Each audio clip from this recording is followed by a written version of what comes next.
What would happen if you used rice water on your hair for 2 weeks? This is actually one of those ancient secrets that have been used in Asia for hundreds of years. I'm going to show you the biggest mistake that people make when they do this, as well as the exact way of how to do this to maximize your results. Making your hair stronger, your scalp is going to be much healthier. Big question is, how can the water from rice do anything really? You're not actually eating the rice, and you're not even drinking the water. If you look this up, there's several ways to do this.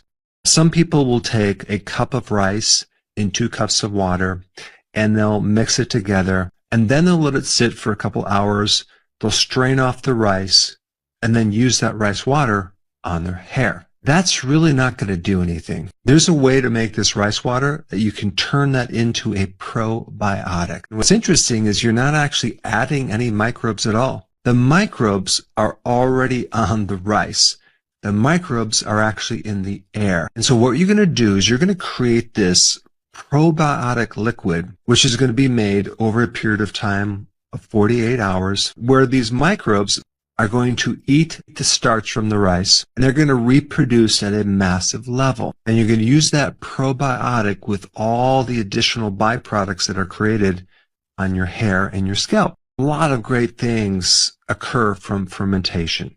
Of course, you have yogurt, kefir, cheese. All these wonderful things occur when you ferment them. Let's first talk about what is in this rice water that's so good for your hair and your scalp. Rice normally has a lot of B vitamins, and B vitamins are essential for the hair. There's amino acids in this solution as well. One of the interesting byproducts of fermentation is called Pitera. A lot of people use Pitera on their skin. Pitera is the antidote to dull hair because it's going to make your hair look really bright, shiny, healthy. If you had dandruff, for example, or itchiness, or some type of imbalance in the microbiome on your surface of your skin, that's going to be greatly improved. As soon as you start sterilizing it or putting shampoos that actually kill the microbiome in your scalp, then you get an overgrowth of unfriendly yeast.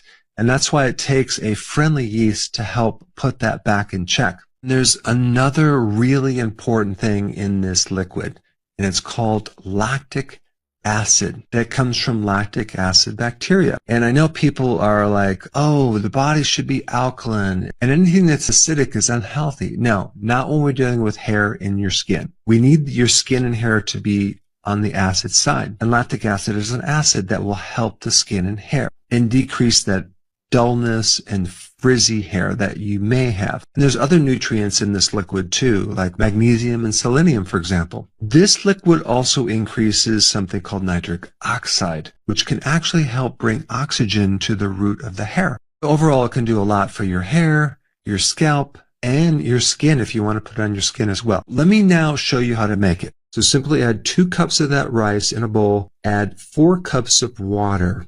And I recommend taking your hand and massaging it a little bit, just so you can clean out any dirt or excess starch. Then you're going to drain the water. So what's left in the bowl is 2 cups of this wet rice. At this point, add 2 more cups of fresh water. Mix it up a little bit and let it sit at room temperature for 2 hours. You're going to drain out the fluid into the glass jar. Cover the jar lightly, that way it has a chance to breathe. And what's happening is the yeast and bacteria from the air and on the rice is starting to eat some of that carbohydrate in that rice water. And they're eating it, and they're giving all these amazing byproducts, vitamins, minerals, antioxidants. When you're fermenting a solution, you can ferment it for 24 hours and still get some benefit. You'll have a lot of the bacteria that's growing in there. And then in the second 24 hours, you're going to have more of the benefits from the yeast and their byproducts, which are really going to help your scalp and your skin, as well as the hair. But here's the thing. You could continue to ferment this for a much longer. You can go a week. Some people even go for a month. You may notice that it starts to give some smell or odor that you might not like. And that has to do with some of the overgrowth that can occur in that mixture. You really don't need to go past 48 hours. But if you do, it will still help you. You just might want to add some spearmint essential oils or something to offset the smell. Then at 48 hours, you can take the cheesecloth or paper towel off the top, screw the lid on it, and then put it in the refrigerator so it can then be preserved for a longer period of time. The colder temperature will slow down the bacterial growth. Then you're going to leave it on your hair for about 20 minutes. After 20 minutes, rinse out your hair, and then you can dry it, and you're good to go. I would recommend doing it twice a week. Let's say, for example, you're doing it twice a week for 2 weeks. You're going to need roughly about 4 cups of this material. Then you have enough for 4 applications over the next 2 weeks. This is a great solution to help repair your hair, to put the microbes back into the hair. And like I said before, you can also apply some of this on your face, okay, with a little cotton swab. Apply it to the face, wait 20 minutes, and then rinse it out. Go ahead and try this. I think you're going to be highly impressed. And then please comment down below and tell me how it worked for you.